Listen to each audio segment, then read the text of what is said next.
Assalamualaikum warahmatullahi wabarakatuh. Perkenalkan, saya Yusuf Hendra Pratama, Eskom Mkom, dosen program studi S1 Ilmu Komputer, Fakultas Teknik, Universitas Islam Al-Azhar. Pada kesempatan ini, saya ingin menyampaikan gambaran singkat terkait mata kuliah yang saya ampu, yaitu Pengantar Teknologi Multimedia. Mata kuliah ini merupakan mata kuliah wajib pada semester 4 yang disusun untuk memperkenalkan mahasiswa pada konsep, elemen, dan praktik dasar pembuatan produk multimedia. Pada perkuliahan ini menerapkan model pembelajaran project-based learning. Model ini mendorong mahasiswa belajar aktif, mandiri, dan kolaboratif melalui proyek yang nyata. Dengan metode ini, mahasiswa tidak hanya memahami teori, tetapi juga menghasilkan produk multimedia yang aplikatif dan sesuai kebutuhan pengguna. Adapun capaian pembelajaran lulusan atau CPL yang diasosiasikan dengan mata kuliah ini meliputi beberapa hal, yaitu 1. Mampu menunjukkan integritas, tanggung jawab, dan etika profesional berlandaskan nilai-nilai Islami. 2. Mampu memahami teori dan konsep dasar ilmu komputer untuk mendukung pemecahan masalah. 3. Memiliki kemampuan merancang dan beradaptasi dengan tren terbaru dalam pengelolaan aplikasi teknologi multimedia dari berbagai perspektif serta mengimplementasikan solusi berbasis komputasi untuk memenuhi kebutuhan industri. Kemudian, secara lebih spesifik, capaian pembelajaran mata kuliah atau CPMK yang ditargetkan adalah sebagai berikut. 1. Mahasiswa mampu menerapkan konsep dasar multimedia terutama elemen teks dan suara dalam pembuatan produk multimedia sederhana secara sistematis. 2. Mahasiswa mampu menganalisis prinsip tipografi, tata letak teks, dan karakteristik audio digital untuk mendukung komunikasi visual dan interaktif. 3. Mahasiswa juga mampu mengevaluasi kualitas elemen teks dan suara berdasarkan aspek teknis, estetika, dan etika penggunaan konten digital. 4. Mahasiswa mampu menerapkan teknik editing audio dan integrasi suara menggunakan software pengolah audio. 5. Mahasiswa mampu merancang animasi 2 dimensi berbasis timeline menggunakan software animasi untuk menghasilkan produk multimedia kreatif yang relevan dengan kebutuhan industri dasar. 6. Mahasiswa mampu mengintegrasikan elemen teks, suara, dan animasi 2 dimensi menjadi produk multimedia sederhana yang memperhatikan fungsionalitas, estetika, dan nilai etika.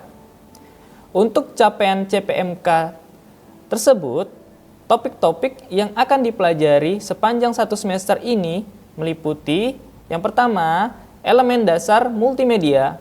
Yang kedua, elemen teks pada multimedia.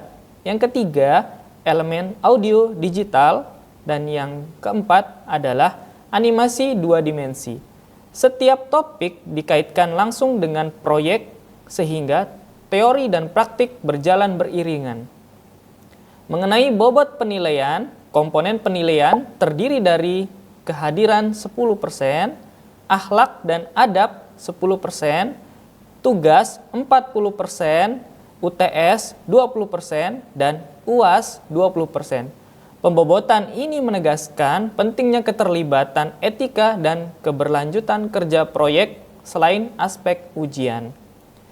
Demikian informasi yang dapat saya sampaikan terkait mata kuliah pengantar teknologi multimedia untuk mahasiswa program studi S1 Ilmu Komputer Fakultas Teknik Universitas Islam Al-Azhar. Selanjutnya adalah cuplikan proses pembelajaran tatap muka di ruangan yang saya laksanakan di kelas. Selamat menyaksikan. Assalamualaikum warahmatullahi wabarakatuh. Waalaikumsalam warahmatullahi wabarakatuh. Selamat pagi. Bagaimana keadaan kalian? Semoga alhamdulillah sehat selalu ya. Ya, kembali kita bertemu pada hari ini. Kita sekarang pertemuan kedua ya. Insya Allah kita akan membahas tentang elemen teks dalam multimedia ya. Nah, untuk merefresh kembali pada pertemuan kemarin. Ada yang masih ingat nggak kita membahas apa kemarin? Kira-kira? Ya. Ya, 5 elemen multimedia. Terima kasih, Rara. Nah, sebelum masuk ke dalam materi, di sini ada beberapa mungkin untuk mengingat kembali materi yang kemarin. Jadi, boleh disebutkan apa aja elemen multimedia yang kalian masih ingat. Kira-kira siapa? Saya, Pak. Boleh, Rara, terima kasih. Pertama itu teks, Ya, terus gambar, ya, video, video. audio, sama animasi. Siap, terima kasih.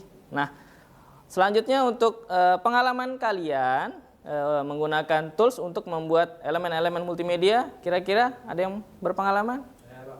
Boleh Munaji, apa? Tools yang pertama itu Canva. Ya. Canva ini saya berpengalaman membuat desain presentasi, slide, PPT, Ya. dan juga beberapa gambar animasi. Ya, gambar Dan animasi. yang kedua, tools dari Photoshop. Ya, Dan yang ketiga, editing video, PN ataupun CapCut. ya. Ya, yang cukup saya kuasai, itu saja sih, Pak. Terima kasih. Cukup berpengalaman sepertinya Munaji untuk menggunakan tools-tools dalam multimedia ya. Ada lagi kira-kira? Baik. Nizam? Saya pernah menggunakan tools Canva buat membuat sebuah logo dan presentasi, Pak, seperti yang sudah menunjuk. Ya. Terima kasih semua. Ternyata masih diingat materi minggu kemarin ya. Nah, sekarang kita akan membahas elemen teks dalam multimedia. Mungkin ada beberapa materi yang perlu kita bahas ya. Yang pertama adalah pengertian teks itu seperti apa. Kemudian yang kedua, fungsi teks dalam multimedia ya. Yang ketiga adalah atribut dalam teks. Yang keempat adalah karakteristik teks yang baik itu seperti apa yang bisa kalian gunakan dalam konten multimedia ya. Yang kelima adalah jenis-jenis teks dalam multimedia. Kemudian ada yang terakhir adalah kelebihan dan kelemahan dalam teks begitu. Nah, di sini ada tujuan ataupun sub capaian pembelajaran mata kuliah yang ingin kita capai adalah jadi mahasiswa mampu menganalisis fungsi dan peran teks dalam komunikasi visual dalam multimedia ya. Jadi nanti indikator ketercapaiannya itu nanti mungkin di akhir sesi ini kita akan mencoba bagaimana mahasiswa itu mampu menganalisis fungsi, mengidentifikasi jenis dan atribut, serta merancang teks yang efektif sebagai elemen komunikasi visual dalam multimedia ya. Nah, pengertian teks dalam multimedia. Nah, di sini kalau kalian masih belum paham apa itu pengertian teks, jadi teks itu adalah rangkaian atau kumpulan beberapa karakter. Nah, karakter itu adalah simbol, huruf, ya, nomor. Nah, itu yang mampu membawa informasi dan makna tertentu ya. Jadi dalam multimedia, teks itu berfungsi sebagai elemen dasar yang menyampaikan pesan secara langsung, presisi dan terstruktur kepada audiens ataupun pengguna. Nah, di sini ada gambar ya, beberapa elemen, teks, gambar, audio, video, nah interaktif dan animasi ya. Di situ juga teks itu bisa digunakan sebagai judul, paragraf, caption dan menu. Nah, fungsi teks dalam multimedia itu ada 6. Yang pertama adalah teks itu bisa menyampaikan informasi ya. Jadi menyampaikan pesan, fakta, dan data secara jelas ya. Contohnya, kalau kalian buka Tokopedia ataupun Shopee, itu kan teks itu digunakan sebagai deskripsi produk ya. Nah, seperti itu. Kemudian yang kedua adalah identitas visual ya. Jadi bagaimana kalian membangun brand, membangun diri kalian sendiri sebagai brand tersebut. Contohnya yang punya logo, ya logonya tapi berbasis teks ya. Contohnya kayak Google, FedEx ataupun kalau kalian lihat logo Coca-Cola, nah itu kan basicnya adalah tipografi atau teks ya. Kemudian ada pendukung elemen lain. Jadi memberi konteks pada gambar atau video. Contoh yang kalian sehari-hari lakukan, itu ketika kalian mengupload video atau foto di media sosial itu pastinya kalian memberikan caption ya untuk menarik followers kalian. Kemudian yang keempat adalah navigasi. Jadi teks itu juga memandu kalian untuk mengarahkan di dalam website ataupun aplikasi. Contohnya menu navigasi ataupun tombol. Nah, selanjutnya adalah tautan atau hypertext ya. Bagaimana teks itu bisa menghubungkan antar konten secara interaktif ya. Contohnya link pada artikel, link pada e-commerce ataupun media sosial ataupun tag HTML ya. Kemudian ada aksesibilitas. Jadi teks bisa memastikan konten semua pengguna, contohnya alt text, kemudian gambar dan teks pada video ya. Contohnya subtitle ya. Kemudian di sini ada atribut dalam teks. Di sini ada 9 yang nanti kita akan jelaskan satu-satu. Yang pertama adalah font. Nah, font itu adalah jenis hurufnya ya, huruf. Jadi desain visual keseluruhan karakter, huruf dan angka itu. Jadi ada beberapa jenis font. Itu contohnya yaitu serif, sans serif ataupun monospace ya. Kemudian ada typeface. Typeface itu adalah keluarga desain huruf dengan variasi gaya dalam kurung reguler atau bold ataupun italic. Jadi kalau kalian buka Canva, itu biasanya ada pilihan nih. Jenis fontnya apa, nanti itu ada pilihannya, ada bold, ada italic ataupun reguler ya. Kemudian ada style. Jadi variasi tampilan teks normal, tebal, miring atau garis bawah. Ini biasa kita jumpai di Office Word ya.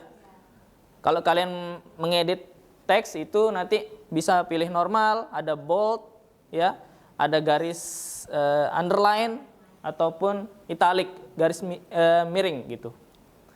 Kemudian ada case. Jadi case itu juga terdapat di dalam Word juga ataupun Canva, di situ ada.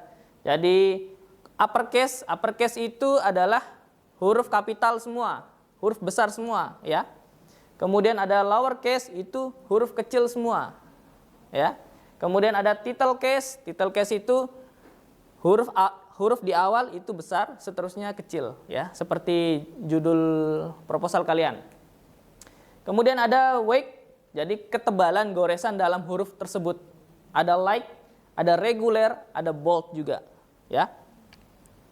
Nah, selanjutnya adalah ada tracking juga. Nah, tracking ini adalah jarak antara satu huruf dengan huruf yang lainnya. Ini bisa kalian lihat kalau kalian membuka Canva. Di situ ada setting untuk mengatur jarak setiap huruf dengan huruf di sampingnya. Jadi kalau kalian mau spasinya lebar, itu akan terlihat lebih elegan ya. Kemudian ada kerning. Nah, ini ada beberapa contoh kerning itu. Jadi pengaturan jarak antara dua karakter tertentu ya, agar tampak seimbang secara visual. Contohnya adalah huruf A dengan V. Jadi kalau huruf A begini, V begini, jadi ada beberapa jarak yang memang tertentu ya. Jadi mungkin kalau dia digeser terlalu renggang, tapi kalau dipepetin dia agak terlalu mepet. Jadi mungkin ada beberapa contoh. Yang lainnya adalah huruf T dengan O ya. T besar, kemudian ada O kecil. Itu kan O-nya lebih masuk ke dalam T-nya ya, seperti itu. Kemudian ada leading. Leading ini adalah jarak vertikal, jadi jarak antara baris satu dengan baris di bawahnya. Ya, kalau kalian lihat di Office Word, itu bisa kalian setting paragraf. Ya. Kemudian ada color. Ya, color ini seperti yang sudah kalian tahu, jadi mewarnai teksnya tersebut. Ya. Jadi bagaimana warna bisa mempengaruhi keterbacaan dalam teksnya. Nah, selanjutnya adalah bagaimana karakteristik teks itu yang baik. Ya, yang pertama adalah yang pastinya bisa dibaca atau keterbacaan atau readability. Ya, mudah dibaca dan dipahami secara singkat. Ketika kalian melihat tulisan ini dengan sebentar, nah kalian bisa memahami dan bisa membacanya. Itu sudah readability namanya. Gunakan font minimum 12 pt untuk body text. Nah, paling kecil 12 ya kalau kalian mau buat proposal dan karya ilmiah. Kemudian ada hierarki visual. Nah, ini biasanya yang membuat proposal ataupun laporan, ini biasanya menggunakan hierarki visual. Ada judul, ya, ada subjudul, ya, dan isinya dibedakan dengan jelas. Isi itu maksudnya isi laporannya ya. Di sini ada H1, heading ya maksudnya, heading 1, heading 2, heading 3. Kemudian ada body text berurutan. Kemudian ada spasi yang tepat. Spasi yang tepat tadi sudah dijelaskan, leading ya, tracking yang pertama, yang kedua, dan margin mendukung kenyamanan baca. Jadi leading, tracking, margin. Margin itu ukuran border di word-nya. Kemudian ada kontras tinggi. Jadi warna teks kontras dengan latar belakang. Contohnya ini. Latar belakang pada tulisan ini adalah warna kuning muda. Kemudian teksnya sendiri kita memberikan warna ada ungu, ada hitam dan hijau. Jadi sangat kontras, ya. Kemudian ada konsistensi. Nah, dalam desain apapun ya, membutuhkan konsistensi ya. Maksimal itu adalah 2 sampai 3 jenis font, tidak boleh lebih, ya. Jadi harus konsistensinya juga terjaga sebagai untuk konten multimedia. Nah, kemudian di sini ada jenis-jenis teks dalam multimedia itu sendiri. Yang pertama adalah plain text, ya. Plain text itu definisinya adalah teks murni tanpa format apapun atau tanpa jenis font apapun ya. Hanya karakter ASCII atau Unicode standar. Ini yang bisa kalian temukan di teks codingan ya. Jadi nanti kalau kalian buat coding CSS ataupun di VS Code itu biasanya tanpa ada jenis-jenis font. Contoh penggunaannya file, txt, SMS, email body, terminal. Nah, terminal yang biasa suka main di CMD ataupun terminal ya Linux biasanya itu menggunakan plain text ya. Kemudian ada formatted text atau rich text, itu teks dengan format visual tebal, huruf miring atau warna, ukuran, dan spasi dan tata letak. Itu biasa kalian gunakan sehari-hari untuk membuat laporan, untuk desain ya, untuk kebutuhan desain lah intinya. Jadi contoh penggunaannya itu presentasi, PowerPoint, kemudian artikel dalam web itu menggunakan formatted text ya. Kemudian ada hypertext. Nah, hypertext ini teks yang mengandung tautan atau link untuk menuju konten yang lainnya ya, atau menuju halaman lainnya ya. Contohnya misalkan ada jurnal. Kalian menglinkkan tulisan kalian ke jurnal lain. Nah, itu bisa kalian sesuaikan dengan halaman yang kalian tuju. Kalian berikan linknya ya. Biasanya terdapat di media sosial. Media sosial itu kan ketika ada produk, bagaimana kalian membeli produk, di situ otomatis sudah terlink atau terhubung dengan link produk tersebut. Seperti itu.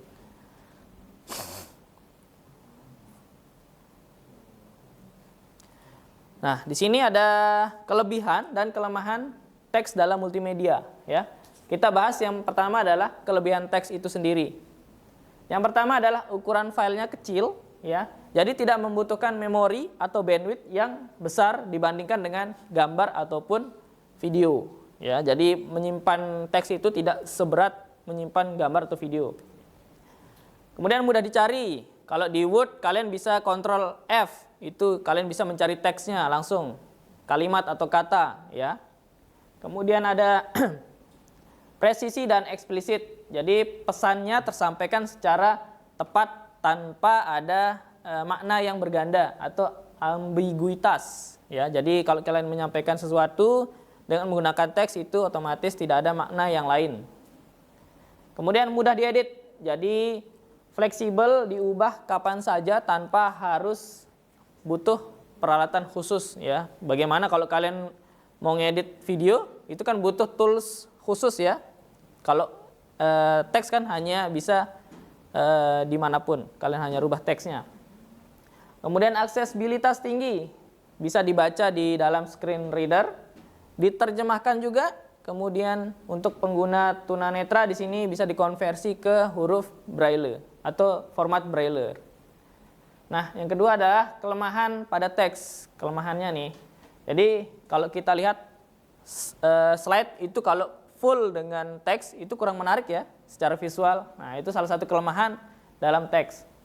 Kemudian keterbatasan. Jadi, kalau kita menulis itu dalam visual itu